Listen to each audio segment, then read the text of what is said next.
jenazah ini masih di depan gitu. Kak ngomong gitu, Kak, saya di luar tadi, bapak manggil saya, disuruh ke dalam. Itu kedengeran banget deket telinga saya, padahal jenazahnya itu masih di depan. Dia ngomong kayak gitu. Ya Allah, gimana nggak merinding. Hai, assalamualaikum warahmatullahi wabarakatuh. Terima kasih sudah nonton video ini. Baik, pada malam ini saya akan menceritakan sebuah kisah. Ini itu datangnya dari, saya sebut aja namanya si Anti. Ini perasaan si Anti udah berapa kali namanya.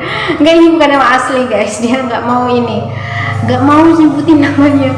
Nanti nih ya, di next video lagi itu juga nggak ingin disebut namanya, karena ini selalu berhubungan dengan yang namanya keluarga, kota, wilayah. Itu biasanya mereka nggak akan sebut nama ininya dia, kecuali emang ceritanya itu nggak mengandung atau nggak sensitif, maka mereka akan mau menyebutkan nama kota dan namanya dia. Nah, berhubung kali ini nggak ingin disebutkan, ya udah kita hormati ya. Ini udah berapa video nggak mau disebutin namanya. Nah, jadi ceritanya di desanya si Anti ini ada yang namanya larangan, atau lebih populernya yaitu pamali. Pamali ini dilanggar sama dua orang yang berada di keluarganya dia, yaitu om dan tantenya si Anti. Larangan itu mengakibatkan omnya itu meninggal dan anaknya tantenya si Anti ini meninggal juga. Jadi dua orang korban dalam larangan ini. Apakah ada hubungannya? Apakah ini hanya kebetulan atau bagaimana gitu? Oke, masuk ke dalam cerita. Saudara-saudara, saya ingin bikin video dan tiba-tiba mati lampu, maka jadilah gelap gulita. Dan aduh, lighting aku, ya Allah, gimana gitu. Sebenarnya itu tuh ceritanya tuh agak serem ya kan, agak serem nih. Nah, kebetulan mati lampu, aduh, jadi merinding dan sendiri di ruangan ini kayak gitu. Oke, lanjut. Pantang menyerah nih buat video dengan kondisi mati lampu. Oke, lanjut ya saudara-saudara. Aduh, ini agak merinding gue. Nah, jadi omnya si Anti ini beserta tantenya itu, ini saya ulang ya, kebetulan mati lampu. Tantenya itu melanggar pantangan itu dan mengakibatkan omnya itu meninggal dunia dan anak tantenya itu meninggal dunia. Gimana ceritanya? Check it out. Ini sebenarnya saya ulang dong.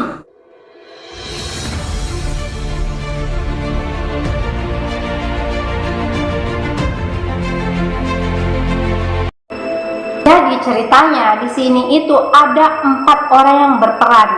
Yang pertama ibunya si Anti, yang kedua Tante Rizka, yang ketiga Tante Dewi, yang keempat Om Rahmat. Nah, si Tante Rizka bersama ibunya si Anti itu sedang hamil. Jadi ceritanya di desa Anti itu ada larangan kalau orang yang hamil berdua dan adik kakak nggak bisa bertemu. Meskipun bisa nih bertemu, tapi nggak bisa nginep atau sering-sering ketemu gitu. Kalau mereka sering-sering ketemu atau sampai nginep, di salah satunya mereka ini akan ada yang meninggal. Entah itu anaknya atau ibunya yang meninggal. Gitu ceritanya pantangan di desa ini. Nggak tahu ya di desa kalian ada hal yang seperti itu atau gimana. Tapi ini di desanya si Anti gitu. Nah, pada saat mereka ini lagi berdua hamil, Tante Rizka dan ibunya si Anti, Tante Rizka ini lagi nginep nih di rumahnya mamanya si Anti. Lagi nginep, tiba-tiba Tante Dewi datang nih berziarah, ketemu mereka berdua. Jadi Tante Dewi ini ngomong, ini bahasa Tante Dewi ini ngomong ya kan, jangan sering-sering ketemu pamali gitu. Wah, kaget ya Allah. Saya nggak sendiri lagi, ada orang di sini ya, meskipun masih gelap. Oke, lanjut. Jadi si Tante Dewi itu dia ngomong kalau mereka itu nggak boleh bertemu dan itu pamali. Nah si Tante Rizka ini nggak mau denger, pokoknya dia tuh nggak peduli dengan apa yang dikatakan sama tantenya Dewi gitu, sama tantenya Dewi, Tante Dewi maksudnya. Apa sih kamu nggak tahu apa-apa ngomong gitu, jangan dipercaya hal seperti itu, ngomongnya si tantenya Rizka. Si Tante Rizka ini bahkan nginep di rumahnya ibunya si Anti. Mereka ini lagi sementara hamil ya kan, nginep di situ. Setelah kandungan Tante Rizka ini masuk 6 bulan, nah tiba-tiba ibunya Anti itu melahirkan. Jadi duluan nih ibunya Anti melahirkan, ngejenguklah Tante Rizka, ngejenguk ibunya si Anti, pengen ngeliat nih anaknya ibunya Anti gitu. Gak lama dari situ pulang dari ngejenguk, Tante Rizka itu tiba-tiba kontraksi. Ini dibawa ke rumah sakit. Dokter ngomong, bapak ibunya harus dikuret dan anaknya itu udah gak selamat. Si dokter ngomong gitu. Dengan seizin suaminya Tante Rizka, suaminya itu mengizinkan kalau Tante Rizka itu dikuret. Jadi kondisinya Tante Rizka di sini tuh udah nggak sadar ya kan, udah dikuret nih. Pas sadar, Tante Rizka nanya, anak saya mana? Dia nanya kayak gitu, anak saya mana? Saya ingin lihat gitu. Padahal baru 6 bulan kan, masih jadi janin, belum jadi bayi. Saya ingin lihat. Jadi suaminya ngomong, sabar ya, anaknya kita saya langsung kuburin, bawa ke kampung. Jadi ceritanya nih, si Tante Rizka ini di kota, dilarikan ke kota gitu, harus dikuret di sana karena di tempat dia itu hanya sekedar puskesmas, jadi nggak ada rumah sakit. Anaknya tuh dilarikan ke sana. Si Tante Rizka semalaman nangis, menyesali perbuatannya dia, entah ada hubungannya dengan pamali itu atau bagaimana, tapi tetap dia menyesali dengan apa yang dia perbuat. Pada bulan kemudian, Tante Rizka ini lagi bawa motor, ceritanya mau berangkat ke kota sendirian. Perjalanan menuju kota ini itu melalui pegunungan. Jadi pada saat si Tante Rizka ini dalam perjalanan menuruni gunung, tiba-tiba rem motornya itu blong dan nabrak sebuah gunung. Jadi ditabrakin ke gunung nih setirnya gitu. Nah pada saat momen itu Tante Rizka ini nggak sadar, dan di dalam bawah alam sadarnya dia itu tiba-tiba melihat anak kecil. Oke, kita lanjut dan lampunya udah menyala. Oke, kita lanjut cerita. Nah, pada saat Tante Rizka itu kecelakaan, tiba-tiba ada anak kecil nyamperin dia dengan memegang tangan Tante Rizka. Dan anak kecil ini itu yang gak dikenal sama sekali, seolah-olah ngomong, belum saatnya pergi. Tapi dia nggak ngomong gablang kayak saya ngomong ini, enggak, itu kayak telepati aja. Ini ceritanya di dalam dunia roh nih ya, jadi bukan dunia goib maksudnya, jadi bukan dunia fisik, dunia manusia gitu, bukan. Pada saat itu si Tante Rizka mulai tersadar dan dia bangun sendiri. Untungnya nggak kenapa-napa, nggak ada lecet apa segala macam pun, hanya motornya yang baret. Padahal itu dia lumayan kenceng turun dari gunung itu, remnya blong, dan dia balik nih ke rumahnya si Intan dan ngomong cerita sama keluarganya gitu, saya habis kecelakaan tadi, tapi di kecelakaan itu tiba-tiba ada anak kecil, sepertinya firasat saya itu anak saya yang meninggal. Ngomong gitu Tante Rizka. Intan ya? Intan, aduh lupa. Pokoknya tantenya yang cerita lah gitu. Cerita kedua.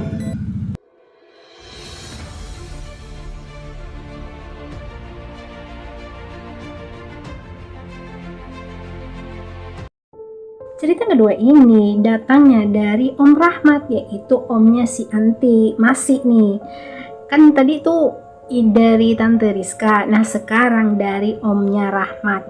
Nah si Om Rahmat ini nggak tahu kenapa tiba-tiba dia jatuh sakit. Dan pada saat itu si Om Rahmat ini mau nginep di rumah Tante Dewi. Kebetulan Tante Dewi ini lagi sakit juga. Nah si Tante Dewi udah ngomong nih sama si Anti, aduh saya takut Om Rahmat nginep di rumah itu padahal saya lagi sakit. Gitu sih Tante Dewi ya kan sama si Anti. Sebenarnya sempet tanya nih sama Tante Dewi, kenapa Tante Dewi takut?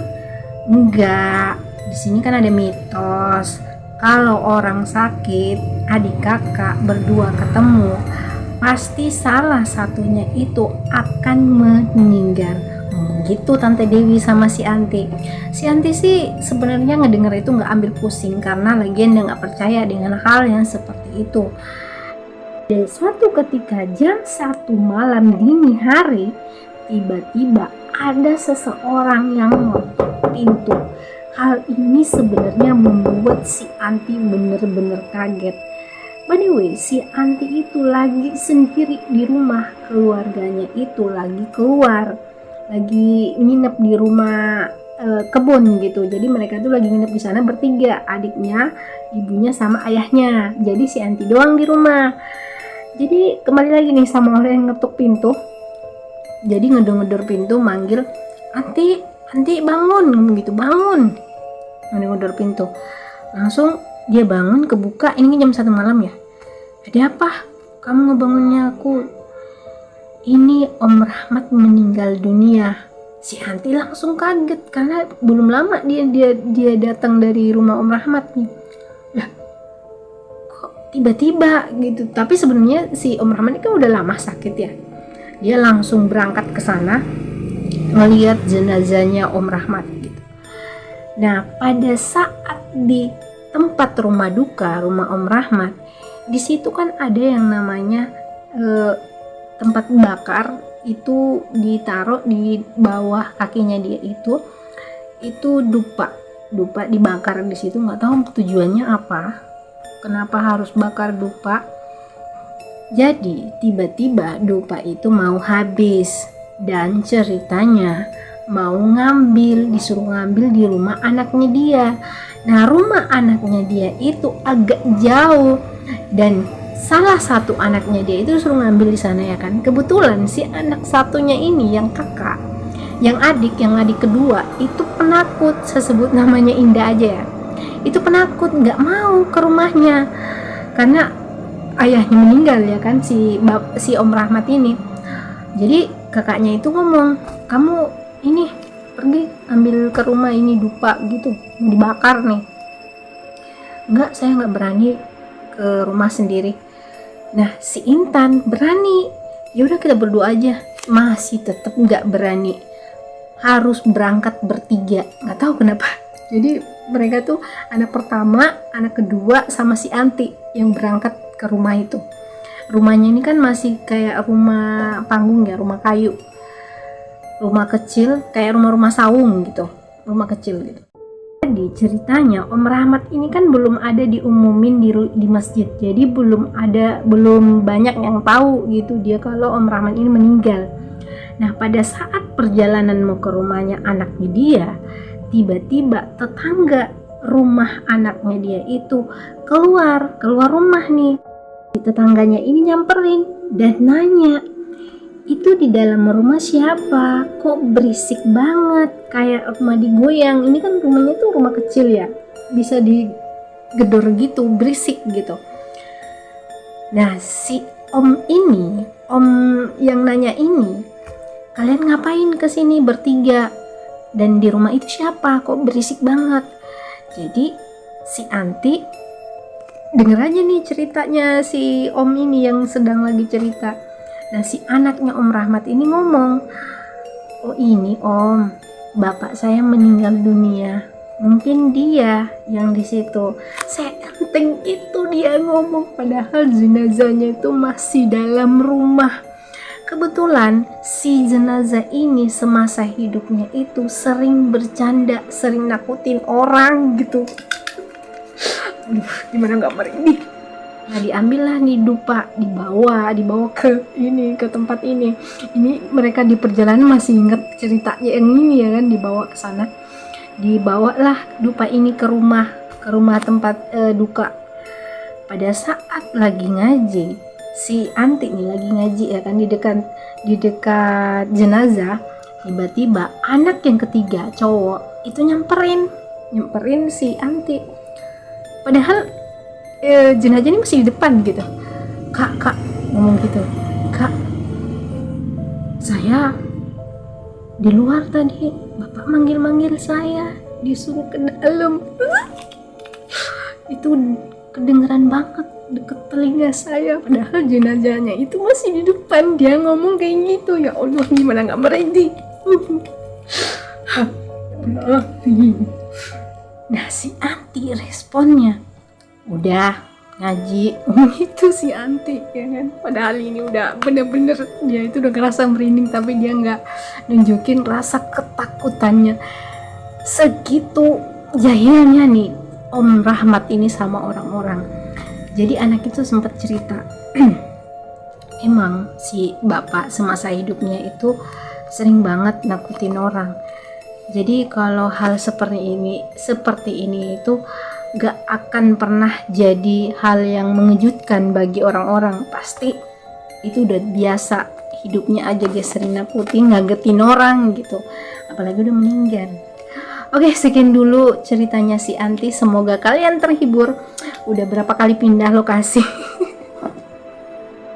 Aku udah 2 kali lokasi dan udah pakai drama mati lampu lagi. Aduh, mudah-mudahan kalian terhibur ya. Assalamualaikum warahmatullahi wabarakatuh. Dadah.